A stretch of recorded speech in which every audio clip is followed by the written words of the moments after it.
I'm Nicola Talent, and you're listening to Crime World, a podcast about criminals, drugs, and the sins of the underworld. We're Ireland's top podcast for 2025, and now we've got a new website. So if you want to learn more about crime and criminals, if you want stories, extras, and podcast subscriber specials, go to www.crimeworld.com. What a difference really a few decades can make, because if you remember when Brian Grendon was caught with €1.9 million worth of heroin back in 2001, nobody knew who he was. It was all about his sidekick, his co-accused, Jeffrey Mitchell, who of course was very high profile at the time and passed away in the last year or two. Passed away a couple of years ago, and he died in a homeless hostel. Having been at the very top of his game at one stage. At one stage, he was probably possibly the most notorious young gangland criminal in the country back in the time they were caught with this heroin. He'd been involved in a number of feuds, including one with the Westies and one with another gang, I think, in Crumlin. And he was one of these guys, Jeffrey Mitchell, who I think he arrived at the Sunday World offices once. Yeah, he was a kind of a colourful, volatile character. Yeah, and he was a big name. Yeah. So when this seizure was he'd caught, done business now with George the Penguin Mitchell, with Thomas Bomber Kavanagh, with all the big guys. And exactly. He kind of, there was a vacuum, of course, created with the collapse of the Gilligan gang that we've spoken about many times. But there was an even bigger vacuum in that Georgie Mitchell, Bomber Kavanagh, they all left the country in the early 2000s after CAB was set up. So these young guys kind of got a quick rise. But yeah, when that seizure was caught, it was all Jeffrey Mitchell, and he was the name. And Mitchell was nabbed. And I mean, it's interesting as well, 2001, a big heroin seizure like that. Can't recall the last big heroin seizure, big major headline breaking heroin seizure. Well, there was one brought in on the light aircraft into Ireland when it was landed in. And that was about 2 years ago. That was a couple of years ago. But you don't see it as much headline making. No. You know, it's nowadays a lot of, and it's just with the changing of times. There are still plenty of heroin addicts out there. Yeah. The figures have probably settled. In actual fact, I did some research in the last few years about heroin, and there is like no young people coming forward now for treatment for heroin. It's almost a drug that might die away with the remaining heroin addicts that are out there, but it's also for the dealers, what they call the 24/7 drug, because the phones never stop. It's so addictive. It's different to cocaine. It's not used recreationally. So when you have your customers, they're there all the time. Yeah, I mean, like the reality with the heroin trade is that there's a lot of opioid substitutes available as well. So heroin addicts, are using things like nitrazine and various other substances. So it's not a big money spinner like it was, particularly in the 80s, where there was millions to be made. The number of users, chronically addicted to heroin is less, and its share of the market is much less. And that one seizure, that big seizure that came in on the plane, that was reckoned to be, provide enough heroin for the whole country for a year or two. And it was like about 4.6 million. 4.6? A bit more than that. 7 million maybe. Anyway, one way or another, it's sort of something that has been somewhat left in the past. But it was 2022 actually that Mitchell was found dead in the hostel. How the years pass. He had been found to have taken a cocktail of drugs, including cocaine and morphine. He was renowned for taking his own product, which probably had him in the homeless system ultimately.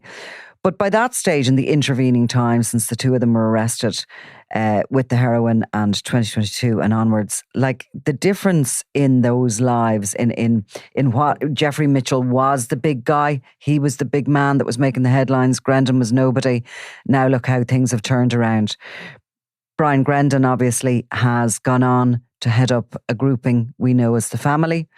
He is facing some jail time or sentencing in regards to money laundering this year, and there is a big... Yeah, it's not actually even money laundering, because it's to do with a haul of 27 thousand in cash. That was the proceeds of crime or something. Well, it's actually so. Initially, he was charged with possessing property, namely 27,000 in cash, while knowing or being reckless as to whether it was the proceeds of crime. However, that has been dropped, and what he has pled guilty to is failure to remit income tax on the sum.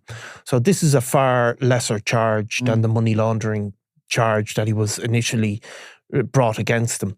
Now, it can still, you can still get a maximum of up to 5 years in prison for this failure to remit income tax, which is basically you have a lot of money and you haven't paid income tax on it and you can't show where it comes from. But obviously the state has dropped the proceeds of crime aspect of the charge. Now, his bigger worry, I would imagine, for 2026 is really the overall investigation into the group known as the family. And they were, there's a file just been sent to the Director of Public Prosecutions in relation to an investigation which came under the Ghost hack, which was an encrypted phone network used in both Australia and Ireland, and which fully targeted the family mob, because they, of course, were using these phones, and we understand that there's a huge volume of information gathered, and it's all within those files sent to the DPP. It'll be interesting to see if gangland charges are brought after this, because we still have not seen one of these encrypted phone cases yet before the courts in Ireland. So, exactly. And I mean, the Ghost Network is a really interesting case because obviously the guards were watching it in real time. Now, we don't know the exact details of how this works, but it was an international police force operation to hack into this network. But we know for a fact that they were watching it, that they made seizures. They looked at messages saying this is being delivered here. The guards arrived at the scene and seized the drugs. So there's going to be no difficulty in terms of prosecuting some of the people involved because the seizures were made. People were effectively caught red-handed. I'm not going to get into the specifics of some of those cases because they're before the courts. So the difficult bit, or the bit that we don't know how it's going to go, is that there's no doubt people like Brian Grendon are the target of the operation. His home was searched as part of this the Ghost when they bust in and arrested all these people. However, he was never going to be caught red-handed next to a shipment of drugs. So what they're going to have to do is do what's called attribution, where this is what the guards are going to seek to do, to say this phone was being operated by this person. Mm-hmm. It's obviously much more simple when you have somebody transporting drugs and they're caught red-handed. But the guys at the top of the family mob, there's a number of them. Brian Grendon is suspected of being one of them. There's a couple of people that are very close to him that are also suspected of operating at the top of this gang. There's also another person that's involved in the fitness industry that is suspected of being right up the top.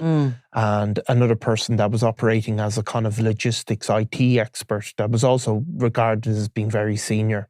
So it's whether these messages can be attributed to those people.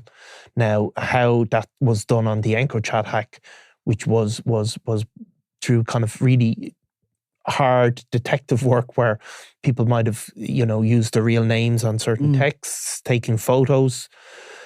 Does this happen with the Ghost hack enough that they can, direct, say, this was the person who was controlling that phone?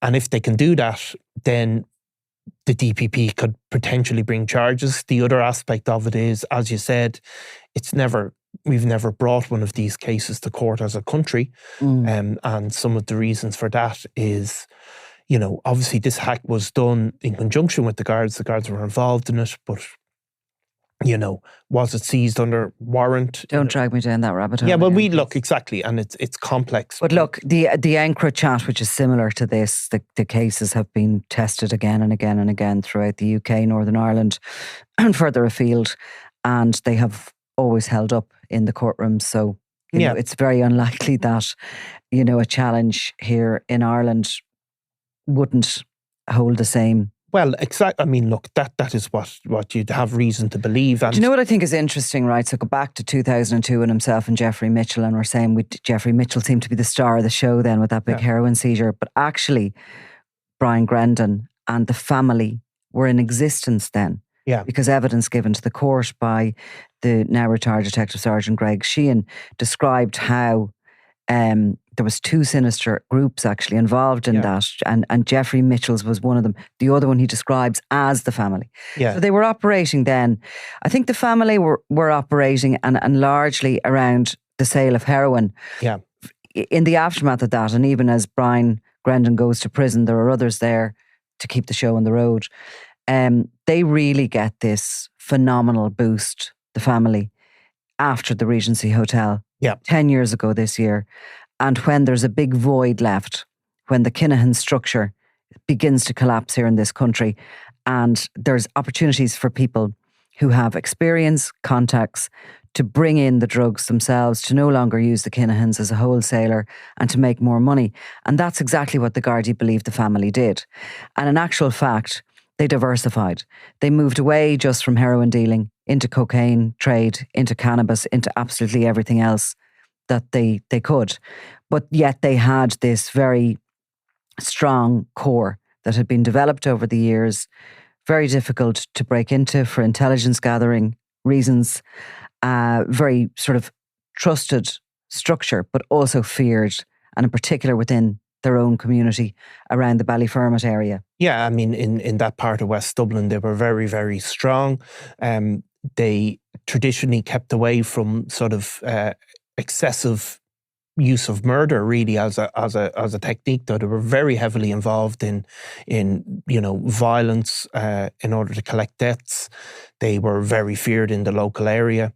I suppose after the Kinahan sort of lost their iron grip of the drugs business, they had different routes, I suppose, the family. Because a lot of drug dealers in Ireland, including, all through Limerick and places like that, they were basically clients of the Kinahans and very reliant on them.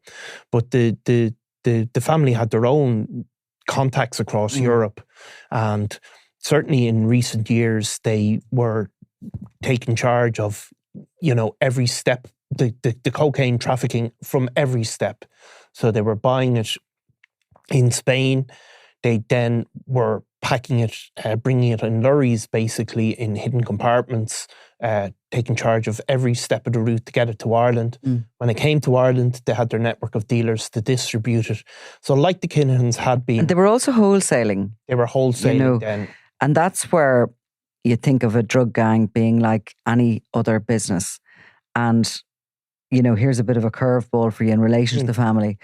But they're said to be quite good to deal with. Yeah, yeah. When you're at that business level, I'm not talking about how they treat people on the streets and how they use essentially, addicted people to hold their products so as they never get caught with it, etc., etc. But like on a one-to-one basis, for those who are up there at the same level as them, they're said to be and good to deal with, trustworthy. Yeah, and they're meant to have and of course you have to be that long in the business. Yeah, and of course that was said about Christy Kinahan Sr. as well, that they always paid their debts. And this is a big thing for if you're a sort of trafficker, that, people, the word gets around that you can be relied on, because there is inevitably credit involved in these things, and the seizures are made at times. And a lot of the problems that arise in the drugs business are from people attempting to rip each other off or not pay for drugs that are seized. So the Grandons and Christy Kinahan, it was always said that they always paid their debts to the guys. They're wholesalers, and they had this reputation of being trusted.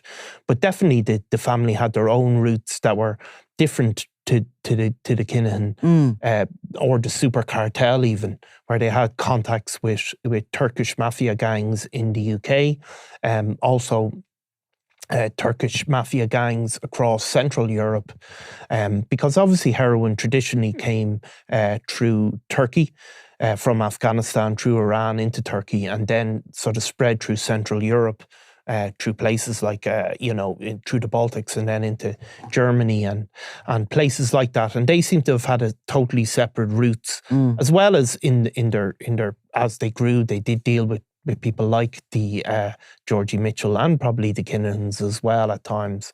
But in recent years, they developed that, that they were buying it at source, transporting it, and then distributing it as well. Obviously, they kept a kind of a control over West Dublin, but they were wholesaling then to other parts of the country, and making huge amounts of money.